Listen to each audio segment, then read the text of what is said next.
He stepped between her and the men like he already knew how this would end, and she didn't. The wind snapped hard against the wooden storefront, a loose sign clattering above them. 3 men stood in the road, boots planted, saying nothing now. The smell of whiskey hung in the air. Behind them a horse shifted, leather creaking. She didn't move, didn't step back, just watched. Then the cowboy's voice, low and steady. "She's not alone." And something in the way he said it made the silence heavier, like it was waiting to break. "Tell me, would you have trusted him?" The ground in Blue Ridge Valley held the rain longer than it should have. By late afternoon, the sky had cleared, but the road still carried the storm in it. Dark ruts, slick clay, and water pooled where wagon wheels had sunk too deep the night before. The wind moved low through the grass, brushing against the fence line where Elias Boone worked alone. Sleeves rolled, hammer steady in his hand. He had been resetting a post that had leaned just enough to bother him. Not broken, just off. The kind of thing most men would leave for another day. Elias didn't. The sound reached him before the sight of it. A wheel dragging, wood under strain. He looked up. A wagon had come around the bend too fast for the road it was on. The right front wheel slipped into a rut and sank hard, the whole frame tilting with a long, tired groan. The horse stamped once, uncertain, then went still. Elias didn't move right away. He watched. The woman climbed down from the seat without hurry. No calling out, no looking around to see who might be close enough to help. She stepped into the mud like she had done it before, lifted the back canvas, and began pulling out boards, short lengths of wood, worn but clean. She worked without pause, set one board, pressed it into the ground, tried to guide the wheel up. The mud held. 2 riders came along the ridge road behind her. They slowed just enough to take in the scene, exchanged a glance, then kept going. Hooves faded. No one said a word. The woman didn't look after them. She adjusted the boards, tried again. The wheel shifted, then slipped deeper with a wet pull that sounded like the earth taking something back. Elias set his hammer down.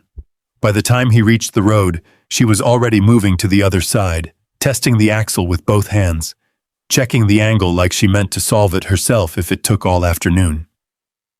"You'll break the axle like that." His voice carried plain, not loud. She didn't turn. Not right away. She pressed her shoulder into the frame, tried to force the wheel up again. It didn't budge. The wood creaked, sharp and wrong this time. Only then did she stop. For a moment, she stood there, one hand still on the wagon, breath steady, as if measuring something only she could see. Then she stepped back. Elias moved in without asking. He crouched beside the wheel, pressed his hand into the mud, feeling for depth. Cold and thick, but not hopeless. He shifted his weight, braced his boots, and set his shoulder against the frame. "On 3, he said. She didn't answer.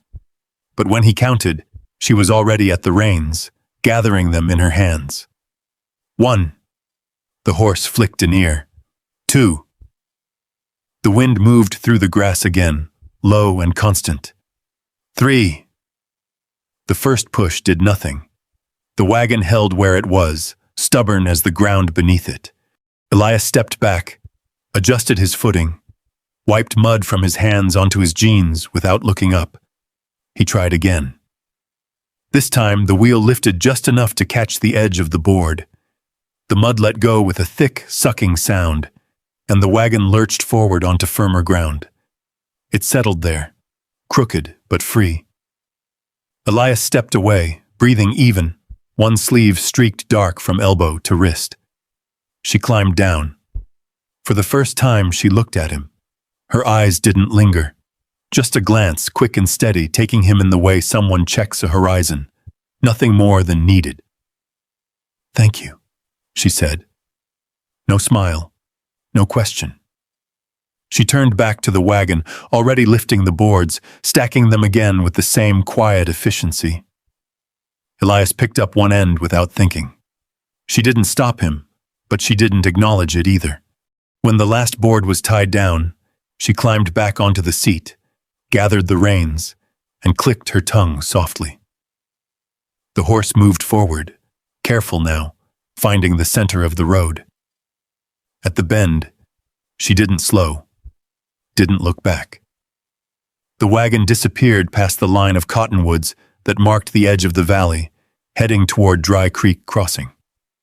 Elias stood there longer than he needed to. The wind moved again, colder now. After a while, he turned back toward the fence line, picked up his hammer, and set the post straight. The wood rang dull under the strikes, steady and familiar. When the sun dropped low, he walked back to the house. Inside, the table was set the way it always was. One plate, one cup. A chair pulled out just enough to sit without thinking about it. He paused there for a second. Then he sat, ate in silence, and looked at the empty space across from him, the way a man looks at something he's gotten used to not questioning. Outside, the road held the last of the light, and somewhere beyond the bend, a wagon kept moving toward town. Dry Creek Crossing sat low in the valley, tucked between a narrow creek and a stretch of hard-packed road that carried more dust than travelers most days. By the time Lillian Hayes reached it, the sun had dipped enough to turn the windows along the main street a dull gold. She guided the wagon slow past the general store, past a hitching post with 3 horses tied and one space open. A man on the boardwalk paused mid-sentence to watch her pass. Another leaned back against a post, hat tipped low, saying nothing. The town did not greet her. It simply noticed. Mrs. Givens's boarding house stood at the far end, white paint faded, porch swept clean. The door opened before Lillian had fully stepped down. "You'll be the teacher," Mrs. Givens said, as if confirming something she already knew. Lillian nodded once. "If the room is still available." "It is." Mrs. Givens stepped aside. "You've traveled before." Lillian carried her bag inside. "A few times." The room was small. Bed, washstand, one chair by the window, a pitcher of water already set out, a folded square of cloth beside it. "You running toward something?" Mrs. Givens asked from the doorway. "Or away?" Lillian set her gloves down carefully on the dresser. "Neither." Mrs. Givens studied her for a moment longer, then gave a quiet hum and closed the door. The town settled into evening the way small towns do. A screen door slammed somewhere down the street. A dog barked once, then stopped. Someone laughed, quick and sharp, then not again. Lillian unpacked what little she had: folded dresses, a stack of papers tied with string, a worn ledger with neat handwriting along the margins. She placed it on the table beside the bed, opened it, checked a line, then closed it again. Routine, even in a new place. The schoolhouse sat at the east end of town. By morning, she stood at the front of it, chalk in hand, the board behind her already marked with careful lettering. The children filed in slow, boots on wood, voices low. They watched her. One boy, freckled and bold in the way boys get when they don't yet know better, spoke before sitting. "You staying?" he asked, "or just passing through like the others?" A few heads turned. Lillian rested the chalk against the ledge. "I'm here to teach," she said. "You'll know the rest in time." That seemed to satisfy no one, but no one asked again. Later that week, Elias Boone rode into town. He tied his horse outside the hardware store and stood a moment before stepping up onto the boardwalk, as if remembering why he'd come. Inside, the place smelled of oil and iron, shelves lined with nails, hinges, coils of rope. He picked up a paper sack, asked for a weight of nails he didn't need yet, paid in coin, and stepped back out into the afternoon light. She was standing near the general store. One hand held a folded receipt. The other rested on a barrel of flour. The clerk, a boy no older than 17, shifted from foot to foot while she spoke. "This is 40, she said, tapping the side of the sack. "You wrote 50. "Yes, ma'am," the boy answered quickly. "Must have been a mistake." She waited.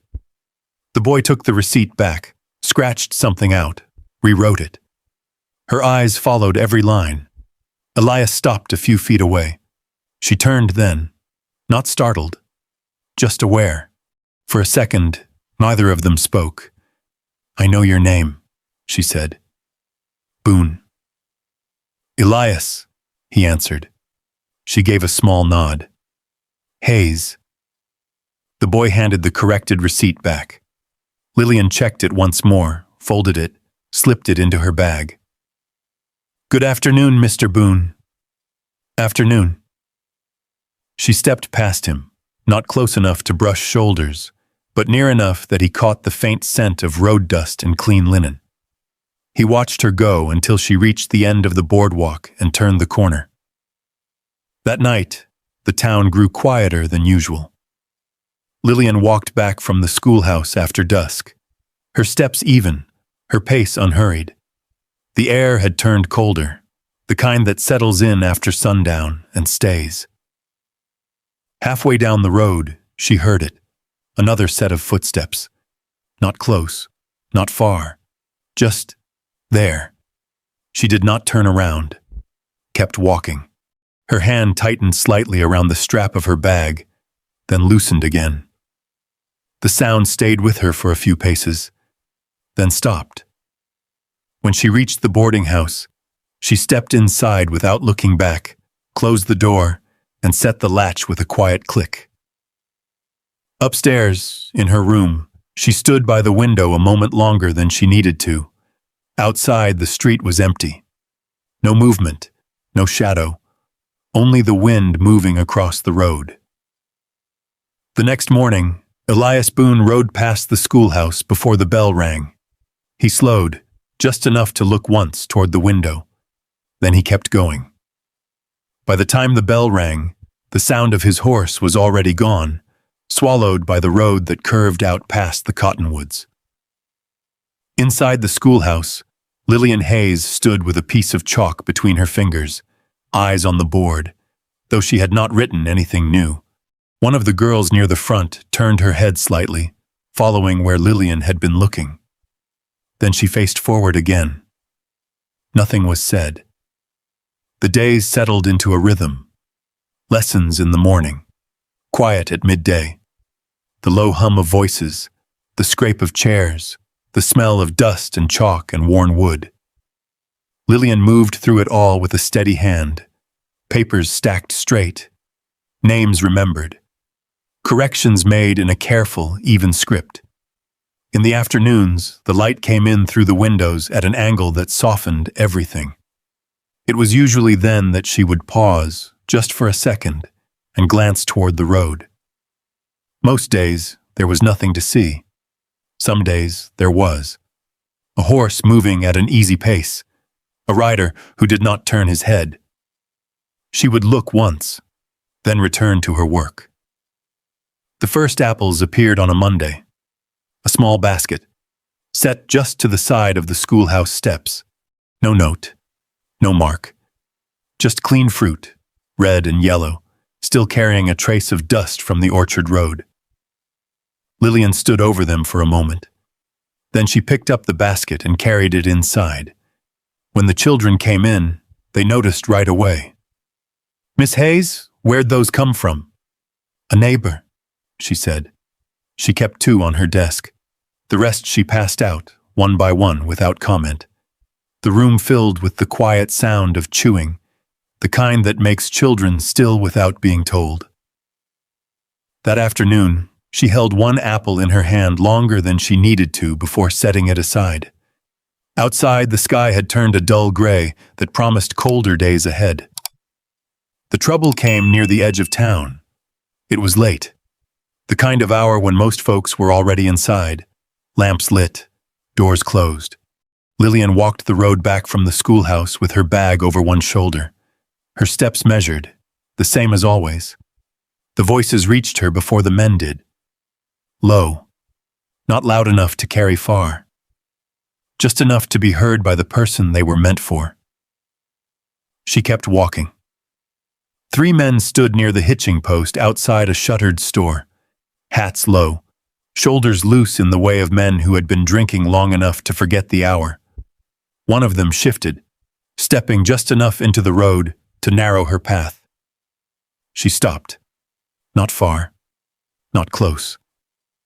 The air held still between them. "You out late," one of them said, like it was a simple observation. Lillian didn't answer. Another man let out a quiet breath through his nose, something like a laugh, but not quite. No one moved closer. The moment stretched. Then there was another sound, hoofbeats, slow, even, coming up the road behind her. The men heard it too. Their shoulders tightened just a fraction. One of them glanced past her, then back again. Elias Boone brought his horse to a stop a few feet away. He didn't raise his voice, didn't hurry. He just stepped down. The leather creaked as his boots hit the ground. He walked forward until he stood between Lillian and the men, not touching her, not looking back. "She's not alone," he said. That was all. No threat, no anger. Just a statement set down like something that didn't need arguing. For a second, no one spoke. Then one of the men shifted his weight, spat off to the side, and stepped back. The others followed without a word. Boots on dirt, a shoulder brushing past another. Then they were gone, their voices fading into the dark. Elias didn't turn right away. The road was quiet again. The wind moved low along the buildings, carrying the faint smell of wood smoke. After a moment, he stepped aside. "You all right?" he asked, not looking directly at her. "I am," she said. Her voice was steady.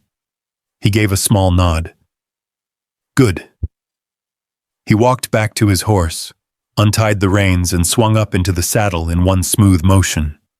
For a second, it looked like he might say something else. He didn't. He tipped his hat once, not quite looking at her, then turned the horse and rode off the way he had come. Lillian stood there a moment longer. Then she adjusted the strap on her bag and continued down the road. The next morning, the town felt different. Not louder, not quieter, just aware. 2 men stood outside the general store, talking low. One of them stopped when she passed. The other didn't, but his voice dropped just enough to make the words harder to hear. "Boone's bringing trouble. That woman won't last winter here."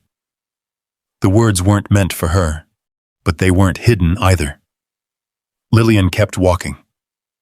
Later that day, a man came to the schoolhouse. Samuel Crowley did not knock. He stepped inside, hat in hand, eyes moving across the room as if measuring it. The children fell quiet without being told. Lillian set her chalk down and faced him. "Miss Hayes," he said. "Mr. Crowley." He took a step closer. Not too close. Just enough to be heard without raising his voice. "This town's a small place," he said. "Folks notice things." "They do," she answered. His gaze lingered a moment, then shifted to the children, then back again. "People like you don't settle here," he said. "Not for long." He waited, as if expecting something in return. Lillian held his gaze. The room stayed quiet. After a moment, he gave a small nod, turned, and walked out the way he had come. The door closed behind him with a soft click. Lillian picked up the chalk again. "Page 12, she said. "We'll begin there." That night, the wind came in stronger. By the time the last light faded, the schoolhouse windows had begun to rattle in their frames, a loose latch tapping against the wood with a steady, uneven rhythm. Inside, Lillian stood by the door, listening. The sound didn't stop. The latch struck the wood in a steady, uneven rhythm. Wind pressed against the walls, then slipped through whatever gaps it could find, low and constant. She crossed the room, set her hand against the window frame, felt the looseness there. It would not hold the night. She turned, reached for her coat, then paused. A shadow moved across the glass. Not sudden, not fast, just a shape passing between the lamplight and the dark. A moment later there was a knock. Firm, measured. Lillian opened the door. Elias Boone stood there, hat in his hand, shoulders carrying the cold with him. Snow had not started yet, but the air had that edge to it, the kind that meant it would. "Window latch," he said. "Heard it from the road." She stepped back without speaking. He came in, closed the door behind him, and set his hat on the small table near the wall. His hands were already moving, checking the frame, pressing along the edge where the wood had worn thin. "Should have fixed this sooner," he said, more to himself than to her. Lillian lit another lamp and set it closer. The light shifted, soft and low, catching the lines of his face, the quiet focus in his eyes. "You don't need to stay," she said. "I know." He didn't stop working. The tools he carried were simple. A small hammer, a strip of metal, a handful of nails pulled from his coat pocket. He worked without hurry, fitting the latch back into place, testing it once, then again. The wind pushed against the window. This time it held. He stepped back, wiped his hands on a cloth, then stood there a second longer than needed, as if deciding whether the job was finished or if something else remained. Lillian poured 2 cups of coffee from the pot on the stove. She set one on the table. He looked at it, then at her. "Cold night," she said. He nodded once and stepped over, picked up the cup, held it for a moment before drinking. The room settled into a quiet that was not empty, just shared. "You always move this much?" he asked after a while. She leaned lightly against the edge of the table. "As often as needed." He glanced toward the window, then back to her. "And it's always been enough?" "It's worked." He let that sit between them. "I've always stayed," he said. "Same land, same fence lines, same road into town." She looked at him then, not quickly this time. "Does that make things easier?" "Not always." He took another sip, set the cup down carefully. "But it makes them clear." The wind pressed harder against the walls. The lamp flickered once, then steadied. For a moment, neither of them spoke. Then Elias reached for his hat. "I should go." He moved toward the door, then stopped. His hand rested against the wood, not opening it yet. "I know what this town will do," he said, his voice even, quiet enough that it didn't carry beyond the room. "I hear it same as you do." She didn't answer. "I'm not asking you to trust it," he went on. "I'm asking you not to shut me out with it." The words settled there, simple as they were. Lillian turned away, walked to the stove, poured more coffee into her cup, though she hadn't finished the first. Her hands were steady. When she turned back, the door was open. Cold air slipped in for a moment. Then the door closed again. He was gone. The next morning, the road lay empty. No hoofbeats passed the schoolhouse. No shadow moved across the window. The basket at the steps did not return. The day carried on as it always did. Lessons, pages turned, voices raised and lowered in rhythm. Lillian did not look toward the road. Not once. That evening, she walked past the edge of town without meaning to. Her steps slowed near the turn that led out toward the valley. The path was familiar now, the ground uneven in the same places. The ranch sat just beyond the rise, She could see the outline of it in the fading light. The fence line, the barn, a thin curl of smoke rising from the chimney. She stopped at the gate. The wood was worn smooth where hands had touched it over the years. The latch hung loose but still held. She reached out, rested her fingers against it. The wind moved through the grass behind her. For a second, she lifted her hand. Then she let it fall. She turned and walked back the way she had come. The next morning there was a letter waiting on her desk. No stamp, no mark. Just her name, written in a hand she had seen once before. She unfolded it slowly. The words were brief. You should leave before winter decides for you. She read it once, then again. Then she folded it back along the same crease and set it aside, her expression unchanged. Outside, the first snow began to fall. It came down soft at first, thin lines against the window, then thicker, steady, until the road beyond the schoolhouse blurred into white. Inside, Lillian Hayes picked up her chalk. Page 14, she said. The children opened their books. One of them glanced toward the window, then back again. The room held its usual shape, voices low, pages turning, the world outside shifting without asking anyone's permission. By midday, the snow had covered the tracks in the road. No wagon marks, no hoof prints, just a clean stretch from one end of town to the other. When the bell rang, the children left in pairs, boots pressing fresh lines into the white. Lillian stayed behind long enough to stack the papers, tie them with string, and place them neatly on the corner of the desk. She reached for her coat. The letter lay where she had set it. She did not pick it up again. Outside, the air held that quiet only snow brings. Sound softened. The creek slowed beneath its edge of ice. Smoke from chimneys rose straight up before drifting. Lillian walked past the boarding house. Mrs. Givens stood in the doorway, a shawl pulled tight around her shoulders. She opened her mouth as if to speak, then stopped when she saw the direction Lillian was headed. Lillian did not explain. She stepped down from the boardwalk, crossed the road, and followed the path that led out of town.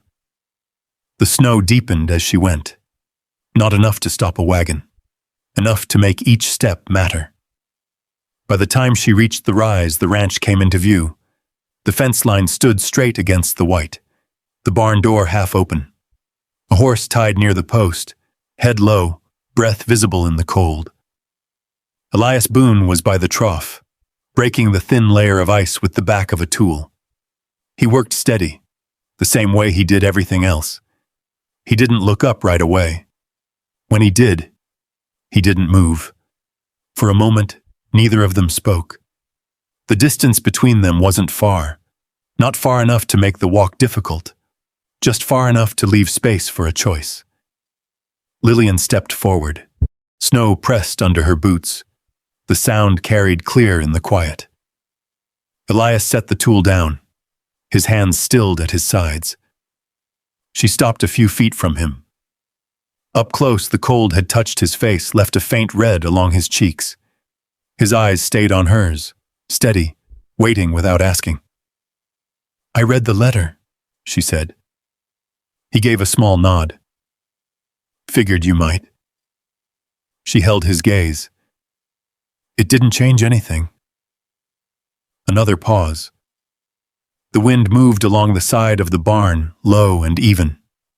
"I've been leaving places most of my life," she said. "Long before anyone asked me to." Her hands stayed at her sides, no movement to soften the words. "I got used to it, made it simple." Elias didn't interrupt. She looked past him for a second. The house stood just behind, smoke rising from the chimney. The door closed against the cold. Then she looked back. "I don't feel like leaving this one." The words settled between them. Not loud, not forced, just there. Elias drew in a breath, slow, like a man who had learned not to rush what mattered. "All right," he said. That was all. No questions. No promises laid out in front of it. He stepped past her, walked to the house, and opened the door. Warm air slipped out into the cold for a moment, carrying the scent of wood smoke and something simple cooking on the stove. He held the door. Lillian stood where she was for a second longer.